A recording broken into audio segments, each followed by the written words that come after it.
Oke, hello. Kali ini kita akan mulai membahas struktur aljabar tentang bab 1, yaitu pendahuluan. Nah, ini terkait dengan himpunan ya. Oke, jadi seperti yang kita ketahui bersama, himpunan, apa sih himpunan itu? Himpunan adalah suatu kumpulan objek. Nah, jadi dia adalah kumpulan ya. Kumpulan objek, baik konkret maupun abstrak, yang bisa didefinisikan dengan jelas.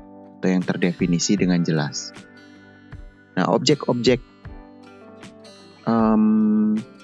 dalam himpunan tersebut itu dinamakan dengan elemen himpunan.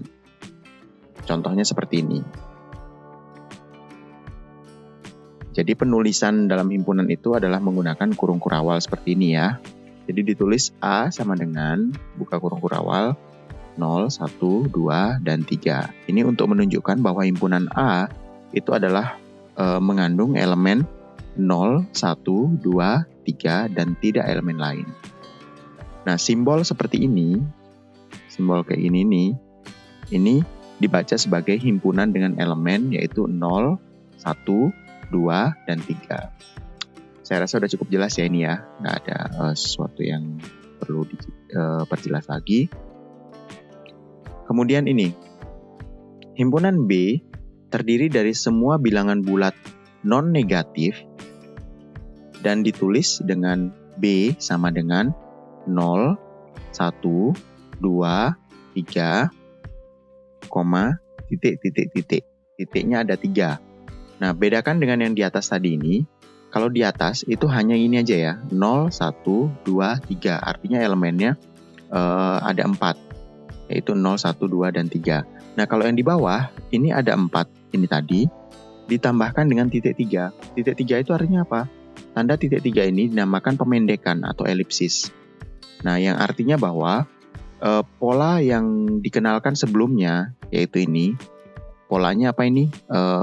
Penambahan sebanyak 1 angka ya, akan terus berlanjut. Jadi, simbolnya seperti ini, itu bisa dibaca sebagai himpunan elemen yang himpunan yang isinya adalah elemen 0, 1, 2, 3, dan seterusnya. Jadi titiknya ini merupakan pemendekan dari kelanjutan dari pola bilangan ini. Kemudian, nah selain menggunakan notasi tersebut, himpunan itu juga bisa digambarkan dengan menggunakan simbol pembangun seperti ini. Jadi B sama dengan ada kurung kurawal, kemudian X ada garis ini ya, garis tegak seperti ini. X adalah bilangan bulat tidak negatif. Nah, garis tegak itu merupakan pemendekan dari sedemikian hingga. Jadi pembacanya adalah himpunan X, semua X, sehingga X adalah bilangan bulat tidak negatif. Nah, untuk menyatakan simbol elemen atau elemen himpunan itu menggunakan simbol seperti ini, yaitu seperti E gitu ya, cuman ini agak lengkung gini. Dibacanya adalah X adalah elemen A. Sedangkan untuk menyatakan bukan elemen, sama seperti ini tapi ada coretnya. Ini. Nah, pada contoh yang satu di atas diperoleh bahwa 2 itu adalah elemen dari A dan 7 adalah bukan elemen dari A. Coba kita lihat ya. Yang ini tadi, nah perhatikan 2 ini karena ada di sini, ada di himpunan A, maka 2 merupakan elemen dari A, sedangkan 7 tidak ada di sana, sehingga 7 bukan elemen dari A. Nah, selanjutnya, misalkan himpunan A dan himpunan B, himpunan A dinamakan sebagai subset atau himpunan bagian dari B, jika untuk setiap elemen dari A merupakan elemen dari B. Salah satu simbol A subset B atau B superset dari A menunjukkan bahwa A merupakan himpunan bagian dari B. Oke. Contohnya bagaimana? Contohnya adalah yang tadi di atas itu ya. Kita punya A itu adalah anggotanya 0, 1, 2, dan 3. Sedangkan B adalah anggotanya 0, 1, 2, 3, 4, 5, 6, dan seterusnya. Apakah semua anggota A ini ada di B? 0 ada, 1 ada, 2 ada, 3 ada, sehingga semuanya A ada di B ini. Maka A itu bisa dikatakan sebagai subset dari B. Ini ya, A merupakan subset dari B. Itu yang disebut sebagai himpunan bagian. Kemudian 2 buah himpunan dikatakan sama. Nah, ini definisi selanjutnya. Bagaimana sih supaya 2 himpunan itu dikatakan sama? Jika dan hanya jika keduanya memiliki elemen yang tepat sama. Jadi elemen-elemennya itu sama persis. Himpunan A dan B sama, dan kita menulis A sama dengan B jika setiap elemen A juga menjadi setiap elemen B, dan jika setiap elemen B juga menjadi elemen A. Biasanya bukti bahwa 2 himpunan sama dinyatakan dalam 2 bagian. Pertama menunjukkan bahwa A adalah subset dari B, dan yang kedua adalah B subset dari A, sehingga dapat disimpulkan bahwa A sama dengan B. Jadi semisal saya punya himpunan P gitu ya. P yang isinya adalah 3, 4, 5. Ini. Kemudian saya punya himpunan Q yang isinya adalah 3, 4, 5. Nah, apakah P merupakan subset dari Q? Kita lihat apakah semua anggota P ada di Q. 3 ada, kemudian 4 ada, lalu 5 ada. Jadi P adalah subset dari Q. Apakah Q merupakan subset dari P? 3 ada di P, 4 pada Q, elemen Q ini ada di P, 5-nya juga ada di sini. Jadi Q merupakan subset dari P. Sehingga jika P merupakan subset dari Q dan Q adalah subset dari P, maka bisa disimpulkan bahwa P sama dengan Q, atau 2 buah himpunan P dan Q itu adalah sama. Itu. Lalu definisi selanjutnya, jika A dan B adalah himpunan, maka A himpunan bagian sejati dari B jika dan hanya jika A merupakan subset dari B dan A tidak sama dengan B. Seringkali ditulis A seperti ini simbolnya untuk menyatakan bahwa A himpunan bagian sejati dari B. Contohnya bagaimana sih? Kalau dalam kasus P dan Q yang di atas ini, apakah P ini subset atau himpunan bagian sejati dari Q?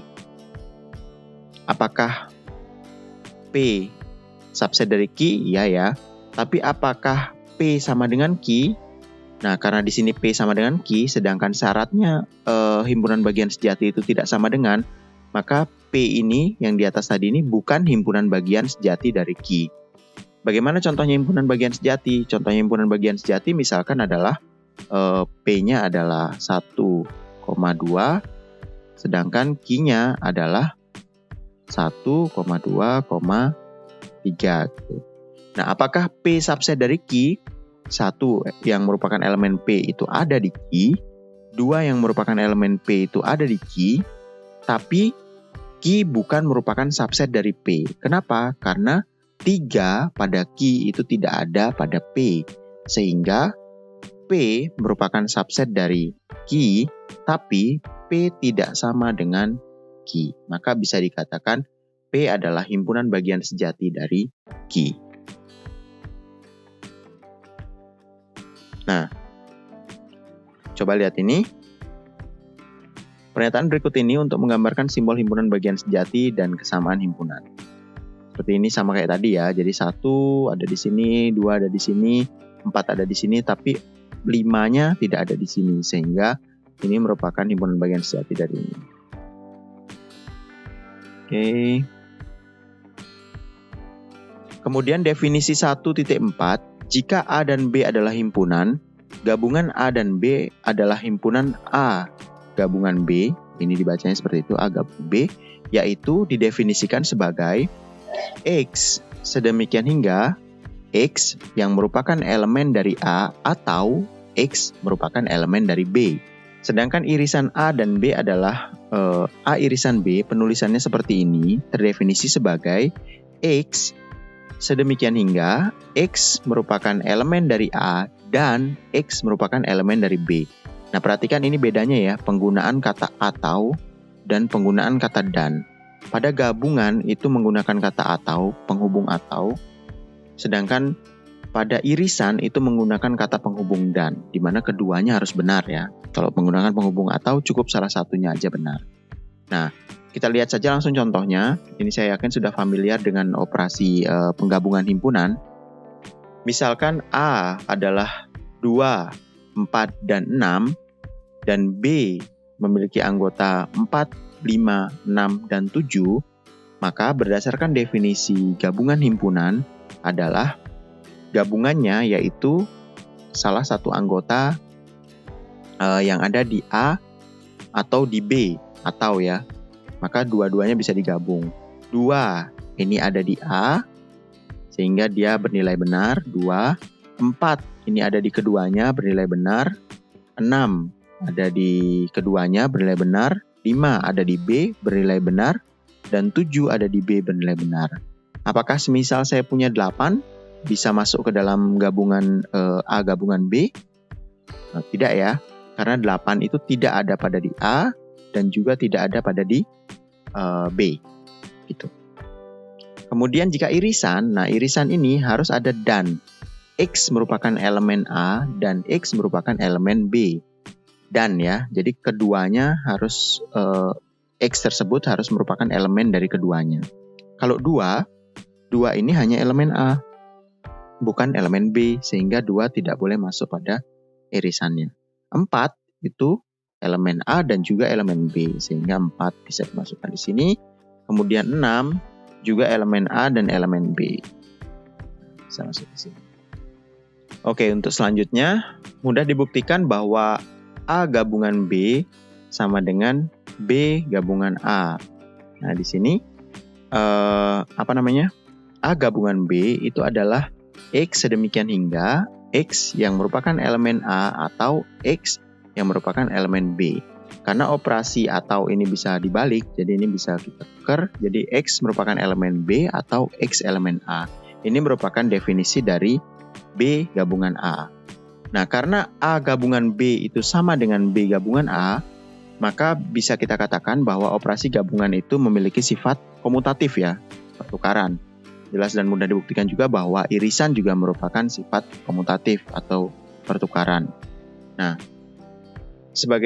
bagaimana dengan himpunan yang tidak mempunyai elemen bersama? Sebagai contohnya ini, A itu anggotanya adalah 1 dan negatif 1, sedangkan B anggotanya adalah 0, 2, dan 3, kan tidak ada yang sama ini ya. 1 ini nggak ada di sini, negatif 1 nggak ada di sini, 0 nggak ada di A, 2 nggak ada di A, 3 nggak ada di A.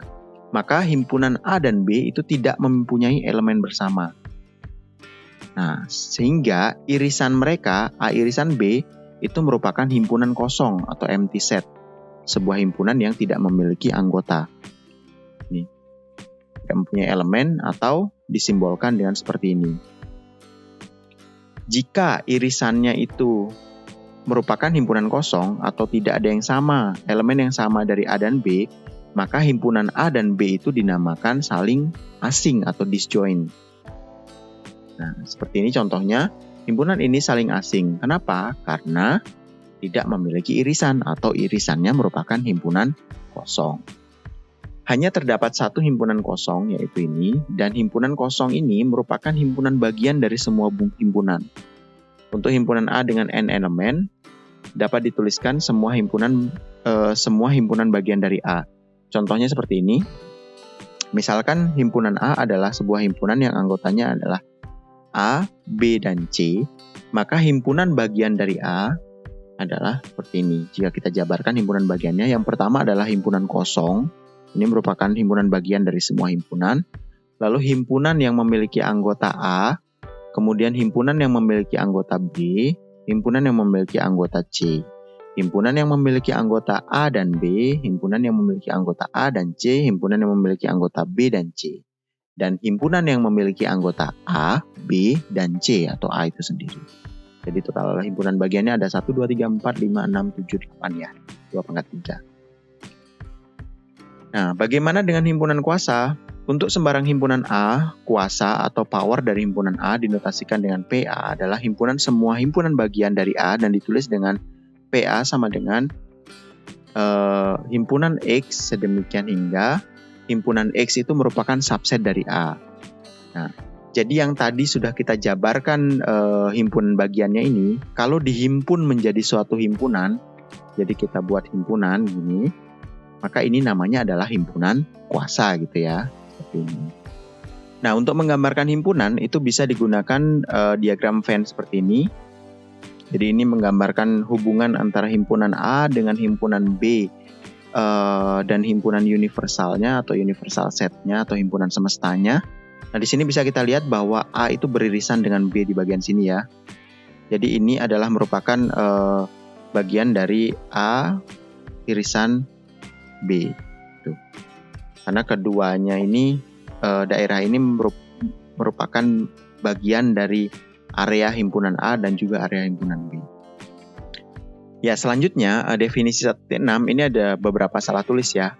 Pada sebarang himpunan bagian dari himpunan semesta U, komplement B dalam A atau A dikurangin B itu adalah X anggota A, di mana X bukan merupakan anggota B, seperti itu.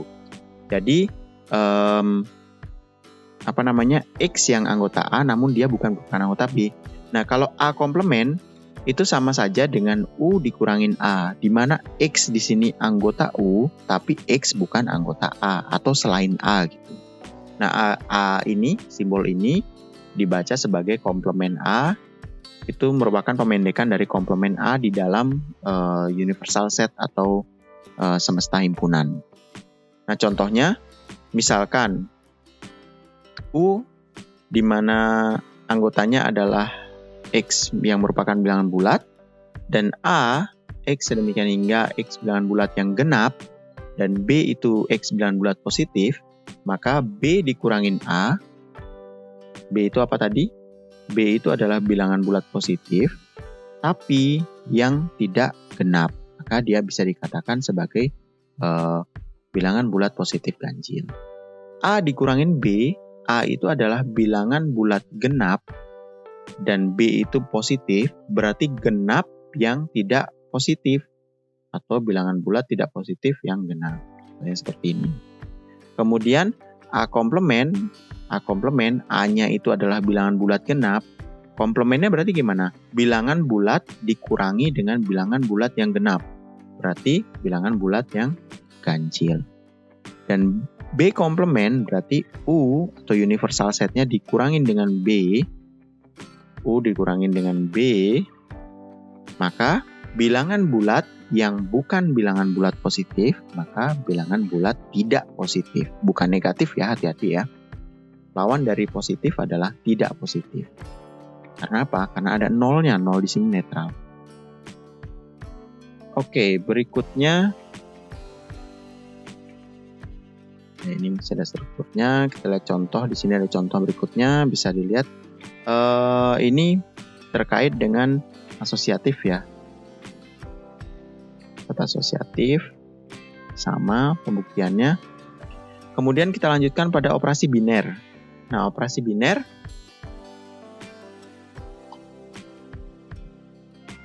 definisinya. Misalkan A adalah himpunan yang tidak kosong. Jadi A itu bukan himpunan kosong. Operasi biner bintang pada A adalah sebuah pemetaan. Ingat pemetaan ya. Pemetaan dari setiap pasangan berurutan X, Y pada A. Nah, dipetakan kemana? Dipetakan kepada dengan tepat satu elemen X bintang Y di dalam A. Gitu. Nah, himpunan bilangan Z, bilangan bulat Z, bilangan bulat itu mempunyai dua operasi biner yang dikenakan padanya, yaitu operasi biner penjumlahan dan operasi biner perkalian. Penjumlahan di sini disimbolkan dengan tanda tambah seperti ini, perkalian disimbolkan dengan tanda titik. Dalam hal ini, setiap pasangan X dan Y dalam Z, X tambah Y dan X kali Y itu dikawankan dengan secara tunggal dengan suatu elemen dalam Z. Contohnya, misalnya saya punya pada bilangan bulat itu berapa? 2 dengan 3 gitu ya. Jika kita operasikan biner dengan menggunakan penjumlahan, maka 2 tambah 3 di sini hasilnya berapa?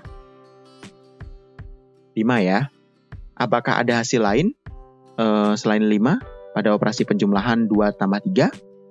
Hasilnya kan tunggal, 2 tambah 3 ini pasti menghasilkan 5. Maka 5-nya ini juga ada pada bilangan bulat. Sehingga bisa dikatakan bahwa X tambah Y, operasi penjumlahan ini memiliki kawan tunggal yang ada di himpunan Z itu sendiri. Jadi 2 dengan 3 dipasangkan dengan operasi biner penjumlahan, itu hasilnya 5. 5-nya di sini juga ada di Z. Nah, maka operasi biner itu mempunyai 2 bagian dari definisi. Yang pertama adalah terdefinisikan dengan baik atau well defined. Kemudian, jadi untuk setiap pasangan berurutan X, Y dalam A dikawankan dengan tepat dengan satu nilai dari X dioperasikan dengan operasi biner Y. Lalu A tertutup di bawah operasi biner tersebut, yaitu untuk setiap X dan Y dalam A, maka X bintang Y atau hasil operasi biner dari X dan Y itu masih ada di dalam A. Nah, itu dinamakan dengan sifat tertutup. Jadi ada 2 definisi ya. Yang pertama adalah well defined, terdefinisi dengan baik, kemudian tertutup. Contohnya bagaimana? Contohnya ini, coba lihat. N adalah semua bilangan bulat positif. Jadi khusus yang positif saja ya.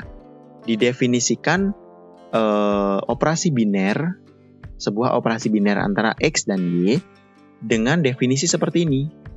X biner Y atau X operasi Y sama dengan X dikurangi Y. Ini sudah memenuhi yang pertama ya, sifat yang pertama yaitu well defined. Definisinya jelas. Kalau dioperasikan dengan operasi bintang itu artinya X dikurangi dengan Y, well defined.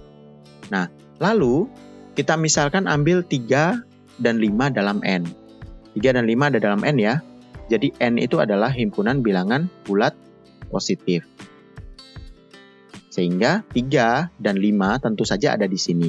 Nah, 2 ini mau kita operasikan dengan operasi biner, yaitu ini tadi, X dikurangi Y. 3 dikurangin 5, hasilnya berapa? Negatif 2. Nah, negatif 2 ini ada di sini nggak sih? Apakah negatif 2 itu bilangan bulat positif? Tentu tidak ya. Maka negatif 2 itu tidak ada dalam himpunan Z positif tadi, atau himpunan N tadi. Jadi negatif 2 ada di luar seperti ini. Karena ada di luar, maka operasi biner ini tidak memenuhi ketertutupan ini tadi. Jadi X biner Y bukan ada di dalam A atau ada di luar A, sehingga tidak memenuhi sifat kedua. Maka operasi bintang ini bukan operasi biner pada N. Itu.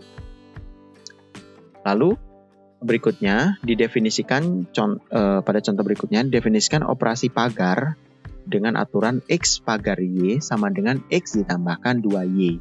Dengan X dan Y-nya ada di dalam bilangan bulat positif.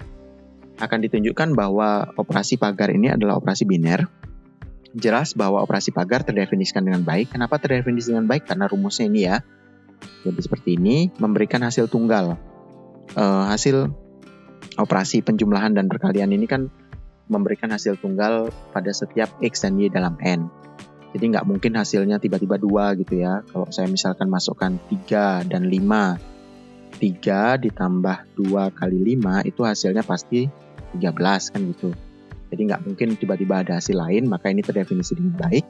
Selanjutnya, untuk sembarang X dan Y dalam N, masih jelas bahwa X ditambah 2Y itu adalah merupakan bilangan bulat positif. Jadi kalau X-nya positif, Y-nya positif, bilangan positif dikalikan dengan bilangan positif, yaitu 2, hasilnya adalah bilangan positif.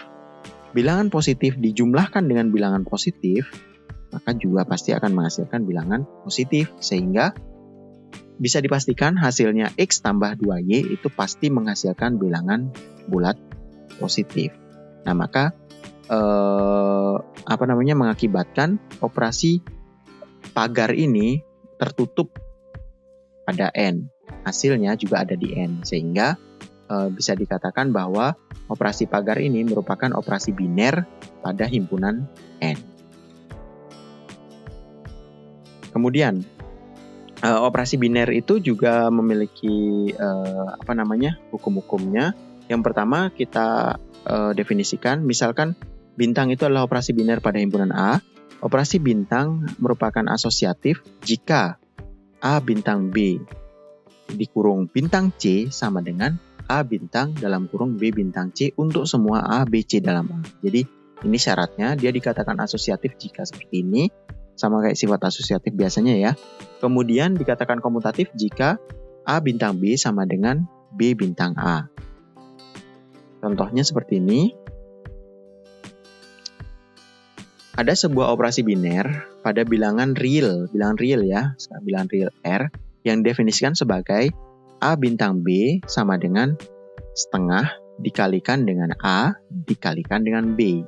Nah, sekarang kita coba operasikan yang dari sisi kiri pada sifat asosiatif dulu. Dalam kurung ini ada A bintang B, kemudian nanti dibintangkan lagi dengan C. A bintang B dulu, berdasarkan definisi berarti setengah dikalikan A dikalikan B. Kemudian dilakukan operasi bintang lagi dengan C. Berarti setengah dikalikan dengan ini, ya.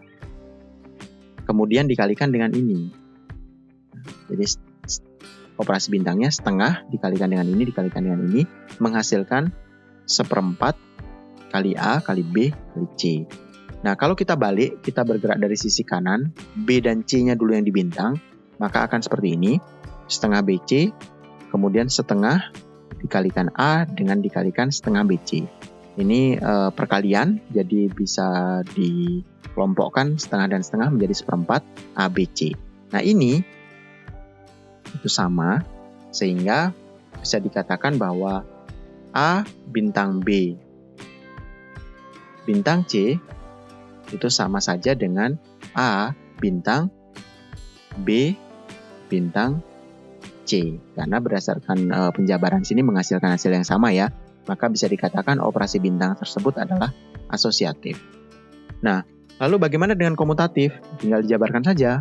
A bintang B itu adalah setengah kali A kali B.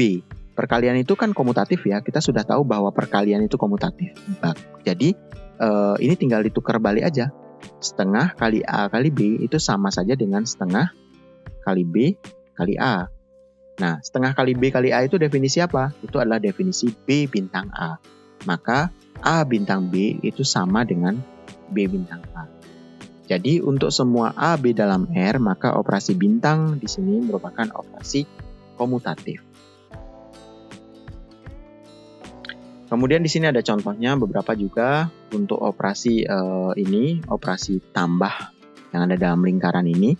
Definisinya adalah A tambah ini, A simbol ini B, sama dengan A tambah 2B. Nah, definisinya akan ditunjukkan bahwa tidak komutatif dan tidak asosiatif.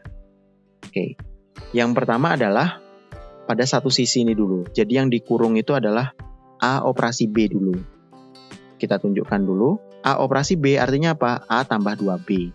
Kemudian A tambah 2B dioperasikan dengan C, jadi A tambah 2B tambah 2C. Selanjutnya, jika B dan C duluan, maka akan menjadi A operasi B tambah 2C. Nah, kemudian ini dikalikan 2. A ditambah 2 dikalikan B ditambah 2C menghasilkan A tambah 2B ditambah 4C. Apakah sama dengan hasil yang ini? Yang di sini, jika yang dikelompokkan lebih dulu atau yang dikerjakan lebih dulu A dengan B-nya, itu menghasilkan A tambah 2B tambah 2C. Kalau yang dikerjakan lebih dulu B dan C-nya itu menghasilkan A tambah 2B tambah 4C. Nah, ini berbeda ya. Karena berbeda, maka dia dikatakan sebagai tidak asosiatif.